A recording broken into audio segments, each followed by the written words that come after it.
జై శ్రీరామ్. ఈరోజు భార్య టార్చర్ చేస్తుందని భర్త ఆత్మహత్య. చూడండి, రోజు ఒకటి జరుగుతుంది. నేను చదువుతున్నా. గుజరాత్ జయరాములకు చెందిన సురేష్కు 17 సంవత్సరాల కింద పెళ్లైంది. అతడికి 3 పిల్లలు. భార్య జయ తనను మానసికంగా టార్చర్ చేస్తుందని సురేష్ ఆత్మహత్య చేసుకున్నాడు. ఇది చూడండి. ఇక జనము ఏం చేస్తారు, కొంతమంది మన భర్తలు తాగి కొట్టి భార్యలను వాళ్ళను లేడీస్ను చిత్రహింస పెడుతుందని చాలా పేపర్లో చదువుతున్నాం మనం. అప్పుడు ఏం చేసింది, ఈ ఇట్లా లేడీస్ మీద మహిళలకే చట్టాలు ఎక్కువ మొగ్గు చూపుతున్నాయని వీళ్ళు భయపడి వాళ్ళకు ఇట్లా ఆత్మహత్య చేసుకుంటున్నారు. నాకు తెలిసిన వాళ్ళు, మాకు కూడా తెలిసిన వాళ్ళు ఇక్కడ హైదరాబాద్ చాలా మంది మన తెలుగు వాళ్ళు, బెంగళూరులో వాళ్ళు నాకు ఫోన్ చేస్తారు. సార్, నాకు ఇట్లా జరుగుతుంది, మా భార్య ఇట్లా నన్ను టార్చర్ చేస్తుంది సార్ అని ఇట్లా చేస్తూ ఉన్నారు. వాళ్లకు పోలీసు వాళ్ళతో టార్చర్ చేయొచ్చు. పోలీసు వాళ్ళకు వాళ్ళకి ఏదైనా డబ్బు అది మనం చెప్పదు ఆ విషయం, కానీ వాళ్ళకు పోలీసు వాళ్ళు టార్చర్ చేస్తారు. ఆ కోర్టులో కోర్టు పోలీసు ఉంటాడు. కోర్టుకు తీసుకుపోయి లెటర్ ఇచ్చే పోలీసులు ఉంటారు. వాళ్ళని కట్టుకొని వీళ్ళని అరెస్ట్ చేస్తే తట్టుకోలేక పాపం ఈ చదువుకున్న పిల్లలు ఈ సాఫ్ట్వేర్ కంపెనీలో చదువుకునే పిల్లలకు ఈ లోకల్ నాలెడ్జ్ ఉండదు. ఓన్లీ చదువే వాళ్ళ జాబు వాళ్ళు ఒకటే ఉంటుంది.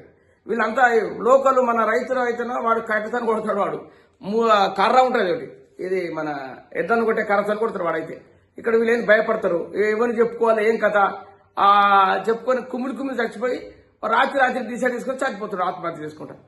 ఇది నేను ఎన్నడో చాలా సార్లు చెప్తున్నాను. యువత మీరు ఆత్మహత్య చేసుకోవద్దు, దానికి చట్టాలు ఉన్నాయి. మీరు ఉన్నది పక్కోళ్ళు చెప్పండి, నీ దోస్తులు చెప్పుకోండి, వాడు సలహా ఇస్తాడు. కానీ ఏదో పోలీసు వాళ్ళు వచ్చి బెదిరియంగానే కోర్టు నుంచి నోటీసు రాగానే భయపడద్దు. దానికి ఒక సొల్యూషన్ ఉంటుంది. మీరు అడ్వకేట్ పెట్టుకోండి.